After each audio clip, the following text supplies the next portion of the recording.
Hello my lovely students, this is Mansi. Welcome back to the channel. So now we're going to start with our next topic which is refraction of light through a prism. So prism क्या होता है पहले तो ये discuss कर लेते हैं. So I'll show you.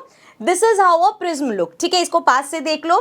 एक तरह से आप कह सकते हो ये एक 3D ट्राइंगल है हमारे पास. ठीक है, इसको कैसे रिफाइन करेंगे? It is a pyramidal piece of glass with 2 triangular bases. इसमें 2 हमारे पास ट्रायंगुलर बेस हैं and 3 rectangle bases, rectangle lateral surface और 3 रेक्टेंगल. कैसे? देखो प्रिज्म को यहाँ पे ध्यान से देखो. If I hold it like this तो आपको दिख रहा होगा ये आगे एक ट्रायंगल दिख रहा है.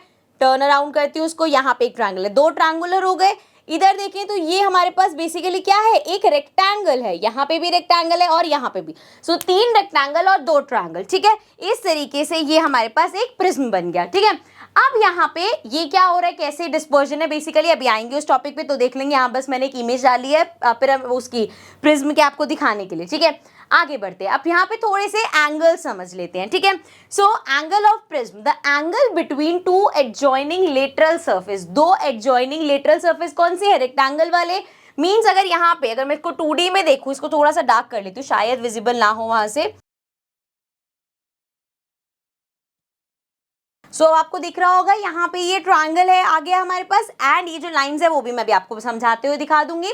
सो अभी जो हमने एंगल की बात करी, कौन से एंगल की बात करी? एंगल ऑफ प्रिज्म कौन सा होता है? यहाँ पे this is the angle of prism. ठीक है, यहाँ पे लिखा नहीं है, मैं लिख देती हूँ. This is angle of prism. Okay, अब यहाँ पे देखो आगे क्या है? Angle of deviation. अब डेविएशन का एंगल कौन सा होता है? It is the angle between incident ray and emergent रे. इंसिडेंट रे मतलब यहां से आपने लाइट पास करी. ठीक है, ये हमने कलर चेंज कर लेते हैं इसका. सो यहां से हमने लाइट को पास किया, ये प्रिज्म है. ठीक है, अब थोड़े थोड़े से हम पुराने लाइट चैप्टर पे जाते हैं और चीजें रिवाइज करते हैं. अब यहाँ पे क्या हो रहा है?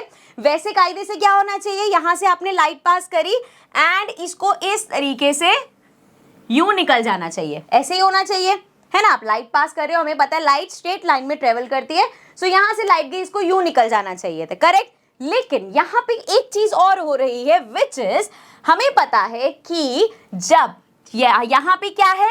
एयर है. ठीक है, सो इधर एयर है और इधर ये हमारा ग्लास है. सो बेसिकली ये जो लाइट ट्रेवल कर रही है ये रेयरर मीडियम से, ग्लास है तो मतलब डेंसर मीडियम हो गया. सो रेयरर से डेंसर मीडियम में ट्रेवल कर रही है. सो जब रेयरर से वो डेंसर में जाएगी तो लाइट बेंड होगी. किधर बेंड होगी? यहाँ पे अगेन मैं कलर बार बार चेंज करूँ ताकि फिगर अच्छी सी बन के आए. देखो ये हमारी लाइन है, यहाँ पे जाके वो क्या करेगी? यहाँ पे एक नॉर्मल ले लिया हमने. ठीक है, दिस इज दी नॉर्मल. अब नॉर्मल में जब भी लाइट रेयरर से डेंसर जाती है, लाइट बेंड करती है towards the normal. So light को जाना इस तरीके से चाहिए था, बट लाइट कैसे जाएगी अभी देखते हैं हम.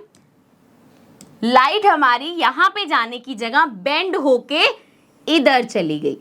ठीक है, समझ में आ रही है फिगर?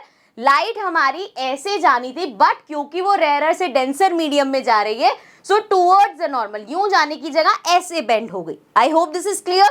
ये समझ में आ गया. अब यहाँ पे आ गई लाइट. अब वो क्या करिए? ग्लास से बाहर एग्जिट करेगी, मतलब अगेन डेंसर मीडियम से रेयरर मीडियम पे जाएगी. सो इसके नॉर्मल की अगर हम बात करें तो इसका भी नॉर्मल बना लेते हैं. सो दोबारा से वो कलर लेते हैं. अब यहाँ पे ये और ये नॉर्मल क्या हो गया हमारा? ये इसका नॉर्मल हो गया. अब देखो जरा, अब क्या करेगी लाइट? क्योंकि अब लाइट डेंसर से रेयरर मीडियम पे जा रही है तो अवे फ्रॉम नॉर्मल. अब यहाँ पे इसको कैसे जाना चाहिए था? सीधा जाने की जगह अवे फ्रॉम नॉर्मल होगी क्योंकि वो डेंसर से रेयरर पे जा रही है. विच मीन्स लाइट अब हमारी कैसे जाएगी? अब लाइट हमारी यहाँ से अवे फ्रॉम नॉर्मल बेंड होके इधर निकल गई. ठीक है, अब यहाँ पे देखो जी, ये जो लाइट गई थी जब हमने प्रिज्म पे लाइट मारी वो थी हमारी इंसिडेंट रे. ये होती है इंसिडेंट रे. ये हम लाइट चैप्टर में पढ़ के आए, मैं सिर्फ आपको रिवाइज करा रही हूँ छोटी छोटी सी चीजें. सो इंसिडेंट रे थी एंड जो बाहर आई है, हमें लाइट जो बाहर जाती हुई दिखी है उसका नाम है इमर्जेंट रे.